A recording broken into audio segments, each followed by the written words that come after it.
Good morning. Welcome to Gather for Her. Super excited to welcome you guys this morning to what I know is going to be a great conversation, a rich conversation. And we have been gathering since the beginning of April, and our whole intention around Gather for Her was to initiate conversations to talk about what women leaders are going through right now on many different levels, and also to allow a conversation to form. So a lot of times it's the collective wisdom that comes through our conversation between a group of us, including you, the viewer, the audience, our participants. And what I find is every single conversation, as we allow it to form, is deeply rich and very valuable. So what we think is going to necessarily happen sometimes doesn't happen, and that's what makes it even more fun. Before we begin today, and before I introduce my co-hosts and our guest, I just want to take a moment to pause and acknowledge the lands that we are gathering on. I live on the beautiful Sunshine Coast here on the traditional lands of the Squamish First Nations. And I'll just ask you to reflect for a moment in gratitude for the lands on which you call home.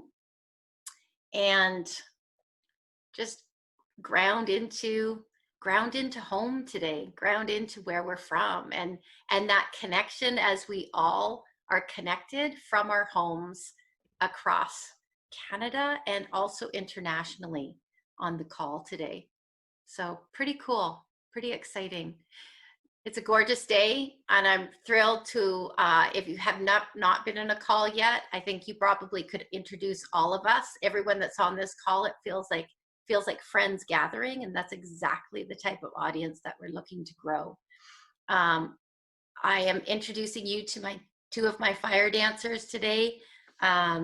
My co-host is Christina Benty, and Christina's a retired politician. She's a jazz singer, and she's the owner of Strategic Leadership Solutions. She's all about being curious, staying in the room, and really what are the conversations that need to happen in order to encourage a culture of excellence among teams, among government, among leaders. Good morning, Christina.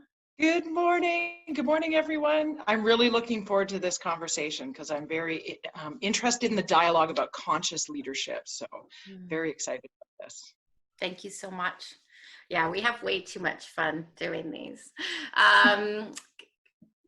Tina Overbury is our co-host and our story tracker. I'm thrilled to work with Tina very closely. She is a core communications specialist, and she works with individuals and organizations who feel called. As a storyteller, performer, and a professional listener, she works with the narrative and story structure as a vehicle for human connection. And I'm actually going to add and transformation in there because I think that's relevant to today's story, and it just wanted to come out.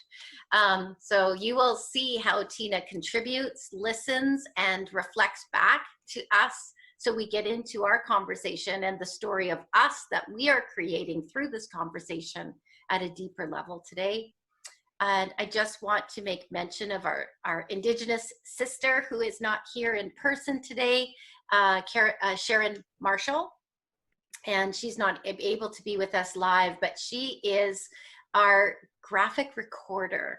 So she actually listens to the conversation and as well as the recording and our comments in the chat, and then visually draws out what she hears and reflects, as well as the Indigenous lens of what is being said, that we end up being able to reflect on and share in a follow-up article to create a really neat ripple.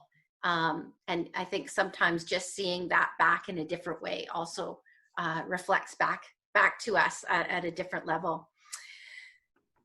So this morning, the three of us, also known as the Braid, are super excited to introduce our special guest today for a conversation with Carey Dillen. And just before I open it up to Carey to say good morning, just want to let you know who Carey is if you didn't read her bio. Besides being a good friend and a supporter of Powerhouse and someone that I greatly admire, she is the president of Y Yoga. She's a chartered accountant by trade. And recently she was the 2019 YWCA. She was a Women of Distinction nominee. And she also volunteers for numerous organizations. The one I'm going to mention is she's a business advisor and mentor for the Forum for Women Entrepreneurs, which I think is pretty awesome. Good morning, Carey. Thank you for joining us today. Yeah, thank you for having me. I'm excited just to spark the conversation today around, I like how Christina put it, which is like the conscious leadership, mindfulness. I think everybody's heard those buzzwords, and it's a little bit about how do you take that into your own personal life and leadership. That I think is that's part of the artistry in this conversation. So I'm looking forward to just sort of sharing some insights and my thoughts around that, and hearing from you guys where you're at in your own journey, and maybe some tools and tips to help you get there. So yeah, I'm excited. Oh, thank you for having me. Oh, so great. So I'm going to just kick things off, and then we'll see where it goes. So far this month, our whole theme throughout the month has been the artistry of impact. And I'm curious today how we view the artistry of impact overlaying on this conversation of conscious leadership. I think we're walking into a time as we come out of lockdown where we know that we need to do things differently. I think we all agree that, okay, things are going to look a little different.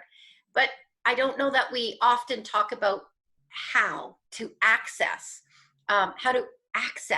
that differently, how. And, it leaves us all a bit dumbfounded. So one of the things I'd love to do, Carey, just to kick us off and see what's there for you, and then I'm going to open it up to my co-host to banter a bit, is when I say the artistry of impact, and what does that mean to you around conscious leadership? What comes up for you this morning? Yeah, the term was sort of interesting to me, the artistry of impact, and it actually sparked more questions for me right out of the gate, which is like, how do we as leaders get clear on making an impact? Like, what are the tools that we use to figure that out? And how do you access your present leadership? And so it sort of started off with questions for me. And then, I was thinking about the artistry, and I'm like, the artistry is actually in finding out how you access your own creativity and brilliance. And so it becomes a personal journey, going inside. I'll share mine. Like, I figured out that for me, I'm a more impactful leader when I have what I call mindful movement in my life. So the mindful movement has changed throughout the years. It's been running, it's been yoga, it's been meditation, but it's tapping into that. What is going to work for you in the present moment to be able to tap into that brilliance? So the artistry is in connecting with yourself and figuring it out. I love that. Yeah, Christina, I'm curious, any thoughts that come up for you? I mean, yeah, I really do. When I think about the intersection of the artistry of impact and conscious leadership, it is that it's being willing to admit that perhaps we have more questions than answers, and that we don't have it all figured out. But then what pushes us to be willing to tap into what we have no idea that we're not even accessing yet. It's like we got this clean, blank canvas, and we could just choose to paint with one color and think that's it and we're done. And we know how silly that is, but we're just not tapping into other colors or other styles or other. So for me, that's a bit of the intersection is what are we not tapping into, and what might be possible if we really open that up. Curious your thoughts. Yeah. You know what I loved, and this is actually a practice I think everyone should participate in. Carey just said, I'm a more impactful leader when. Like, finish that sentence for yourself. And everyone should be doing that. I know I've done a lot of journal writing. When do I feel like my best self? And if I were to give myself a prescription, what would it be? And it's always things like eating well, movement, meditation, connecting with friends. So all of those bits and pieces of our life that contribute to building that foundation so that we can be more impactful. And so I loved that. And so paying attention to what are those things that bring out your best self energy so that you can serve at the highest level. That's that great start to the conversation. Yeah, what I want to add to that is, like, when you feel like you're in your flow, you're in it. Yeah. And you know when you're not. And like, it's sort of like what came up for me, Charlene, is when you said, you know, like, I'm painting with one color. Like, there's other colors in your coloring toolkit. Like, do you even know that? And I go, when you feel stuck or out of alignment, I keep it, like, for me, that's like yoga. When you're not in alignment, you're not in that perfect flow. You're not totally present with yourself. So for me, it's that flow. When I feel stuck or just, that's when I know there's more colors out there. I got to go find them. Like, this isn't, I'm not there yet. And I just want to add one more thing. I think one of the worst things that we can do is try to plow through when we're out of flow and just kind of, I'm just going to hunker down and do it. It's completely counterproductive, at least in my experience. Well, that's actually when you need to stop and be present with what is that and what's going on. Yeah. Tina, I'm going to throw it over to you. I'm curious what you're hearing and how to take this even to a deeper level. Well, first of all, what I heard, and it started right with Carey when she used the word spark, and then she said it again. And then, and I can see that we're all kind of talking about the same thing. So I kind of want to jump on it. For me, it's the room for the spark. And so conscious leadership, it's almost like we have to shake our brain about what we think that means. Because I think even when we think conscious, we think that's our brain. That's our brain. I'm being conscious. And I like, for room for the spark, it's almost like we have to retrain our meaning of what conscious is. It's like almost like walking the line between conscious and unconscious, because the spark doesn't happen in the known, it happens in the unknown. So it happens so conscious leadership is like being in the flow, being in the place where there's space for new colors to arrive. And so that's what comes up for me, is like really almost like understanding what conscious even means versus what we think it is. Yeah, so interesting. Well, and I think for me, it definitely just, even as a starting point, just being a bit more intentional and just breathing enough to understand, just stopping and breathing and going, am I in flow right now? Or am I in my zone of genius, or where I'm going to be most impactful? And then if not, then what? And that kind of takes me to my next question for Carey, is like, as the president of Y Yoga, and I know about your history through sport and the Olympics and contribution and that, athleticism, and I'm curious now, as you're leading this very community centered yet national organization, you're so dedicated to just this, about getting more leaders on the mat and having this conversation about how we integrate different parts of a practice to be more impactful, and that yoga isn't just something that's said over here for self-care. That's where I really want to get to today. Is I think we all know the benefits of yoga and breathing and relaxation and calming our adrenals. And yoga will make you a better leader and the leader that we need to be coming out of this global pandemic. That's my bold statement. So that's where I'd like to kick off this next section of conversation. And Carey, I'm wondering where that statement takes you. Takes me to so many places. I'm like, oh, I could talk about this and this. We are in a changed world, right? Like, there's no doubt about it. And change causes stress. You've got that physical and so when we were talking with Christina before, for me, what's coming up is, you know, in going through all of this as a collective community, there is going to be so much sort of mental health issues coming out of this that are going to be around for years to come. I happen to be part of a company that does yoga. And lots of people say I'm not bendy enough to do yoga. And that isn't what yoga is actually about. It's been around, and this isn't a plug for yoga, but just to sort of bring it to that on and off the mat sort of conversation. Like, it's been around for 3,000 years. So clearly there's something about it. And it's not about doing crazy Instagram poses.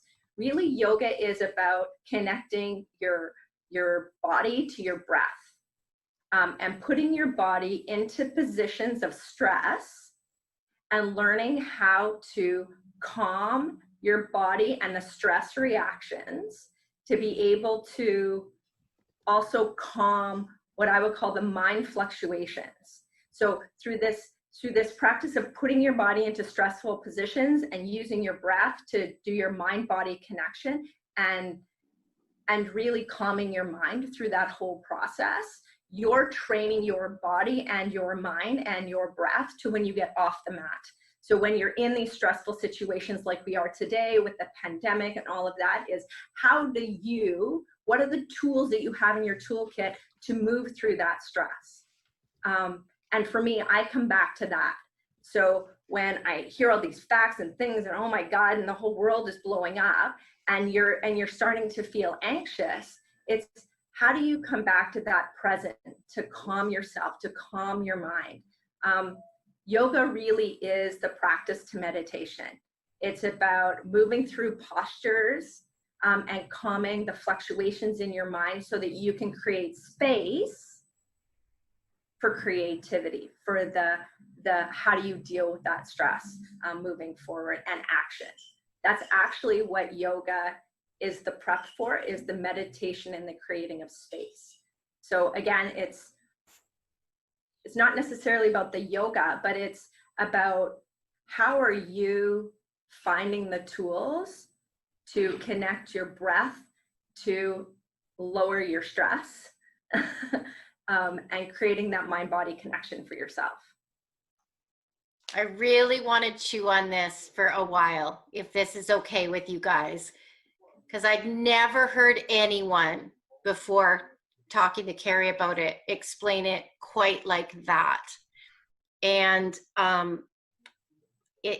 yoga or your version of whatever that is for you, you know, it's your training for life. And for me, that preparation is preparation for meditation. It's also, for me, what I hear is preparation for impact, you know, preparation for. And anyway, I wanted to open it up to Christina and Tina, just your thoughts on this, because man, this is some juicy stuff. You go, Christina, because I'm like, I don't need much to say. I'm just like, I'm in. Well, okay, that's good, because I got lost to say. You know me. A couple of things that I absolutely loved, and I've heard Carey say this a number of times, and that is, getting more leaders on the mat, and just envisioning what that means. And it's so multidimensional, right? And it's actually informed my own work with leaders in bringing them to a version of the mat, getting them present in before we start our work. And what I think is really interesting as well is yoga has known the ancient practice of connecting the breath and to the body and the value of that. Research, current research is demonstrating that now, right? Like they're connecting there's empirical evidence that demonstrates how important this is. And I think about how, real leadership is bringing your non-anxious presence into the environment that you are in so that you can lead for impact. And again, I think about my work with elected officials. I'm like, your non-anxious presence in all the challenging situations that you find yourself in is more important than anything. How do you get there? It starts with connecting the breath to the body. And that's where you access your cognitive abilities, but you actually don't have access to it, to your cognitive abilities until you connect that breath with your body. Okay, I just need to jump in. I don't know if anybody's seen this. Anybody watch anyway, whatever. There was an earthquake in New Zealand 2 days ago, and Jacinda was on camera during the earthquake. And watching, what you said, Christina, bringing your non-anxious presence into the environment. So she's in the middle of an impact on camera, and she was aware. She named it. They checked in with the camera. Camera checked in with her. How are you? Yeah, I'm good. She talked about the environment she was in, so she let everybody watching know she was safe. Very interesting what you just said. I love this, your non-anxious presence. And Tina, just to take that and add to it, is she was being present in the moment, right? And because she was present, she was calm. Because she could connect to what's going on. I'm assessing, and she's clearly tapping into something for herself that she's cultivated. Like yoga is a practice. You keep hearing that, I'm going to go practice yoga. You don't go practice weightlifting. Like nobody says that. It is a practice. It's a daily, mindful, deliberate thing that you do. And it's a constant evolution of tapping into where you are right now to be present, to create space for what's to come.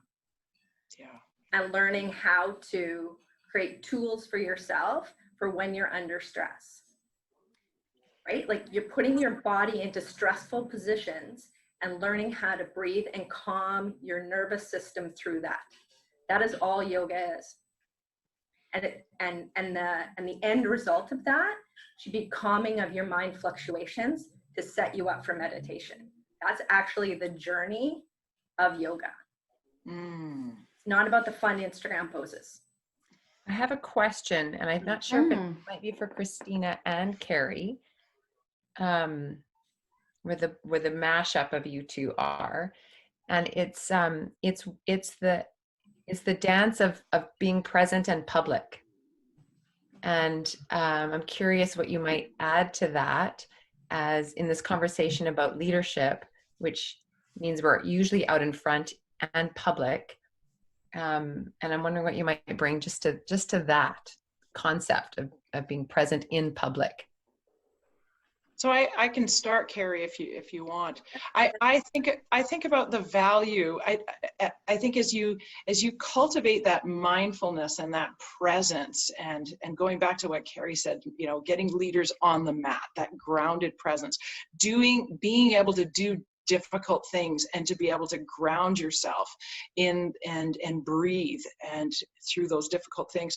I think in terms of being out in the public, the importance of being very present internally, but also externally. And that's a practice to cultivate as well, is paying attention to the meta perspective of what's going on around you, what's going on in the room, what's the energy, what's the temperature, but also checking your internal dialogue, your internal presence. And so I think it's a both end. It's cultivating both simultaneously, and that comes with time. Oftentimes,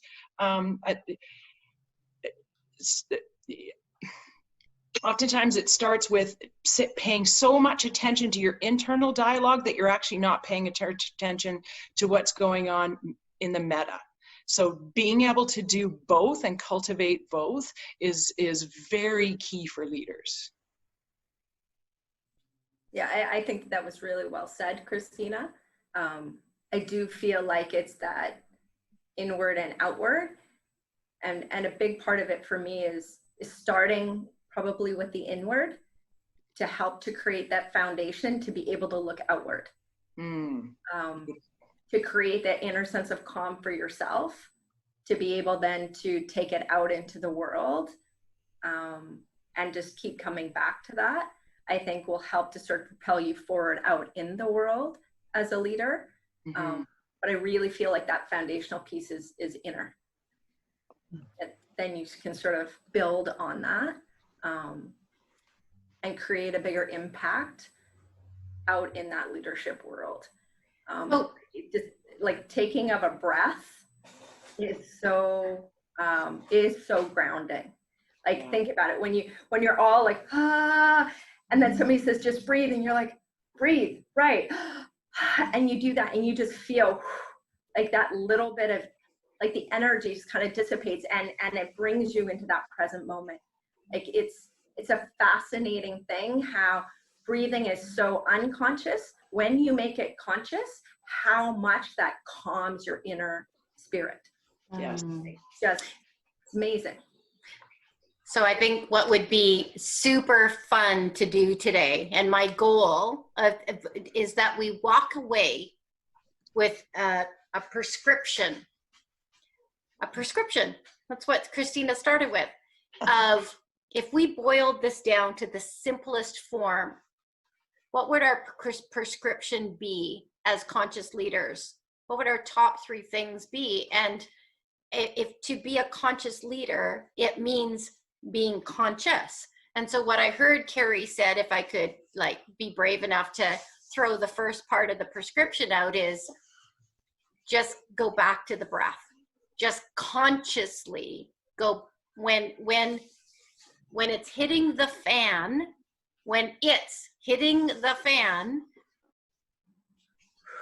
consciously go back to your breath. And I'm curious, what other, I'm going to let you percolate for 1 minute, what other pieces might be for you in this prescription. I just want to touch quickly on the importance of the word practice, because I don't want us to glaze over it. One of the reasons, Carey has a huge background in the Olympics. It's a whole other story, and a really interesting story that hopefully we can dig into on another day. But I'm fascinated with high level performance in sport, and the dedication of Olympians getting up at 4 a.m. to practice their sport, for decades. Well, what's the and then people take on a leadership role, i.e. a title, a bunch of words.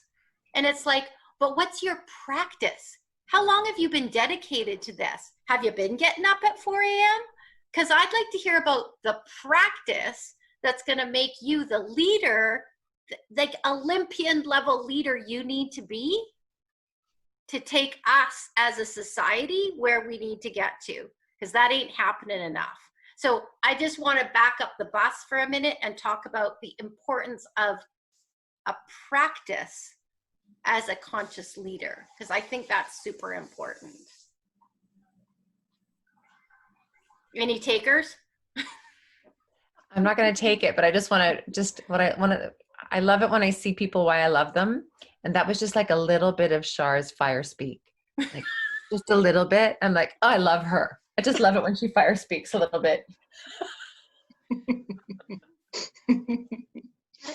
I think that's such an important role of yoga or whatever. And that's where I want to get to, is simplify this, because it doesn't, back to Carey's comment about I'm not bendy. Like, we're not talking about that you have to be doing a 90-minute, like class here, but it's like, what's your dedication on a daily basis to becoming a better leader? And if there are principles of yoga, of the practice of yoga that help with the how, please, please incorporate them, because our country and our planet need you to. Yeah, sure. The pieces that come up for me, like, you're sort of like, what are the tools? What are the things? The pieces that really resonate for me, you've heard a few of them, and you've picked up clearly on a few of my key pieces. And it's there's a mindful component to it, like just being present. And I find the easiest way to be present is through breath. Is just think about your breath. It will bring you back to here. So you're conscious, right? Because breathing is an unconscious act that'll bring you back to consciousness. So that's the mindful piece to me. And the tool is through breath. So that for me is a key component. You've sort of said practice. So that to me is just the cultivation, is the keeping of doing of something. And if I bring it back to sort of my, like the yoga roots or things like that, it's the practice of creating that inner calm, of calming the mind fluctuations to create the space for that creativity, that artistry, that sort of next level impact. So that for me is that other key piece, is just that bring that conscious practice of breathing and calming your mind. Like, those two things I think are so critical. And this has nothing to do with yoga in particular, but there is this thing for me that just keeps coming up. It's just that mindset of being fearless, moving from fear to possibility. So I can bring that back to yoga, in that you go, oh, I could never do that. And then you're doing it. You're letting your mind shut you off from what is possible. And I think that is another piece of, we are self-limiting in so many ways that I'll go back to one of your analogies, Char. You're painting, you're drawing and painting with one color, and you have a whole rainbow, right? So don't let the fear of something exclude you from the possibility of taking that leap. So there is that mindset piece for me of just, I call it being fearless, but it's just really being open to possibilities and being willing to step into those possibilities to help move you forward. Because that's, I hear that in you going like, we're stuck. I need more of these people to go out there and kind of move this thing forward. And it's like, yeah, well, there's something holding us back. So you need to create the space for yourself to see what's possible and to take the leap, to help move everybody forward in the journey. So I would say that the third piece is, I'm reading Tina's notes here, the third piece would be that, consciously creating space. Like Christina said, if you're, don't try to just plow through it. Give yourself some space to go for a walk, go for a run, do some stretching, do some yoga, call a friend. Who's your lifeline? So what I heard was, if we were writing a prescription about how to go from fear to possibility, how to consciously integrate more conscious leadership in our lives, number one, go back to the breath. And number two, I'm going to say, prioritize the cultivation of the practice. Don't take it for granted. Don't take it for granted. No Olympian jumps in the pool at the Olympics and goes, I'm going for gold. I'm going for gold. First time swimmer, going for gold, right? Yeah. And then number 3 is just create consciously, again, creating the space you need. You said something interesting to us the other day. I wondered if you'd reflect on it, about the physical space of your choice physically in space in the Y Yoga studios. I found that quite interesting. Yeah, so if anybody stepped foot into any of our spaces are incredibly clean, but they're white walls, very soft coloring, soft lighting, but everything in it is white. In our new studio, some of our older ones are a different color, but we've consciously made the choice of white throughout. And we often get the question of, it feels really sterile, like, why are you doing white? And I said, because the people are the color. The people coming into the space are the color, and coming into that space is really about stepping away from all of the overstimulation and distraction of color and things and stuff, in order for you to become present with yourself. So when you take away all the stimuli, you give yourself a white space, it creates that atmosphere for you to connect with yourself. And I like to think of it as the people are the color of the space. So, you know. Can I add in here? I don't want to jump over you, Christina. I bet you're probably chomping on something too. But I think I'm hearing a 4th step that doesn't always get named. I almost think it's implied. And it's actually what happens in the space. So when possibility arrives, I want to suggest that the 4th step is to actually trust what happens in the space. And there might even be I think the anchor word is conscious, right? So consciously breathe, consciously cultivate, consciously create the space, and then consciously trust the impulse that happens in the possibility. And then we get to leap, right? Then we actually do the thing that we're trusting. And I don't know that we spend a lot of time talking about or unpacking what the experience is of trusting an impulse. Mm-hmm. Anything there anybody wants to add? What do you think about that, Christina? Well, there's a couple things. I'm going to back up a little bit, but I like what you said about the trust, and I'm going to weave that into what I want to say. One of my favorite sayings is from Muhammad Ali, where he said, I didn't like to get up at 5 a.m. and run every morning and work out. He said, but I love being a world champion.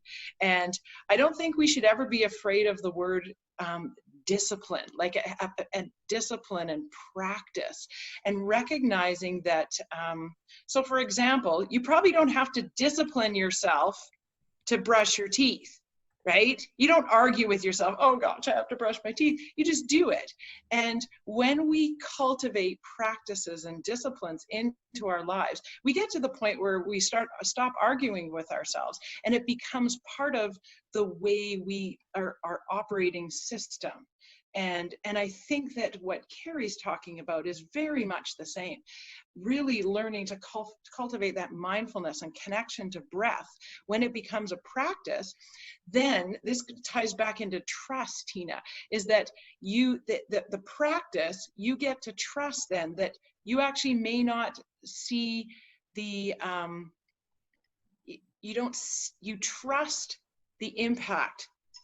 And it often doesn't show up until you look into the rear view mirror, right? You look in the rear view mirror, oh my gosh, I have become so much more non-anxious and calm, and look at how it impacts my team and my environment, right? So cultivating those daily practices.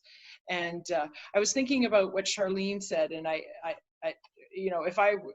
when I give myself my own prescription, it is things like I have a practice of waking up first thing and just right away going to gratitude, and then a short Tai Chi practice, and I've been cultivating more breathing, so it's constantly evolving. I spend time thinking about what I think about, and I don't believe what I think about. Right? I unpack it and find out what's a story. And I think that that breathing actually connects you to what's true, because your body will tell you the truth. Your thoughts won't necessarily tell you the truth, right? But your body will. And so connecting that breath to body is just really beautiful. So I love that. I love this conversation. All right, I'm gonna circle us full circle back and ask for some closing thoughts and closing comments, kind of what's really present. I think I want to pick up on trust for my closing thought, and that is, as humans, we are actually born with trust until something causes us to lose that. We build a bond, right? And I think that it is through a practice and preparation where it's not our normal set point. I'm gonna wake up today and I trust everything. However, back to my sports analogy, when someone is fully prepared and they know they've put the time and the practice in, they have so much trust. They have so much faith in the process. They know what they've put in. They know the 4 a.m.s they've put in for the past decade. They do not get to the starting block and go, oh, I hope this all works. No, they know it has. So my closing thought is, it is your preparation. It is your practice. It is your discipline that builds your trust. Preparation equals trust. Preparation equals confidence. Preparation equals bravery. However you want to jive that makes sense for you, but it's back to the practice, which yoga and its components are critical. So those are my closing thoughts. Over to you, Miss Carey. She's like, oh man. Well, I just like, oh my goodness, I have so many thoughts. And I only get one. Yeah, I guess what I would say to everybody here is go find that one thing. Like, you just need one thing to practice that will help to I call it calming your mind fluctuations. And that's just, what's that one thing that's gonna calm you down to create space so that you can tap into that creativity to be that great leader. So it only needs to be one thing, and you just need to be consistent and deliberate and bring yourself back to that place to help build that foundation for you. So it doesn't have to be huge and overwhelming. As I said sort of in the beginning, and I'll kind of take a full circle, like, I found what it is for me, and that has changed over time. It's mindful movement. So times it's been nature or just going for a walk. Like, I've had some things where I couldn't move, and that was very difficult. So I had to change my practice of what is that's going to take me back to a place of calm. But you just need one thing. So it doesn't need to be big and huge and overwhelming, but just find one thing that does that for you, because it will be magical in how it transforms your thoughts and your actions from that. So I'll just leave you with that, and make sure that you're consciously breathing. Thank you. Miss Christina, final thoughts. But believe it or not, I'm going to be brief. So a quote fell out of my Powerhouse journal here, and I thought I would read it, and it's from Martha Beck. And she said, "You need the heart of a lion to rest in a culture that never rests." And I'm going to change that to, you need the heart of a lion to breathe in a culture that never breathes. So great. So great. Miss All right. Tina, you get the final say Shivers. today. It's like, my legs just went. Okay, so I'm going to do the two things, so the Tina voice and then the tracker voice. The Tina voice is really inspired from an artist perspective. It's like watching figure skating, or watching a painter, or watching a singer, and they make it look so easy. And what speaks to me is it looks so easy because all the things that we just talked about intersect and they happen. It's like muscle memory. Everything happens. And it's that the tipping point of being in high level. And so that's really awake for me. And I think the piece that is really my final thoughts around that is, it actually is the discipline and of showing up and devotion, the devotion to the artistry.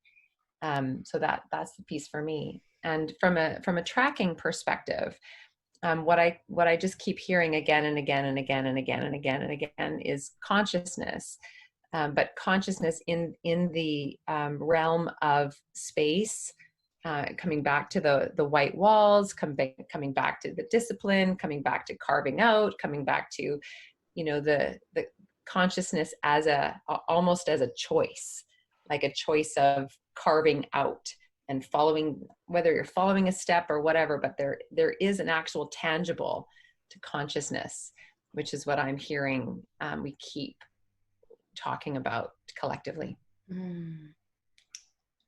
Thank you. Thank you for the conversation this morning. I do, what resonates for me is consciousness as a choice. It really is. And I want to thank you, Carey. We will be sure, I know that Y Yoga has some amazing opportunities for us to step more fully into our consciousness practice, both online, via your subscriptions and the Zoom opportunities, as well as steadily forward back in the studios again very soon. Yeah, so great. And to my co-hosts, thank you as always for making the conversation much more interesting and juicy and entertaining than I ever could on my own.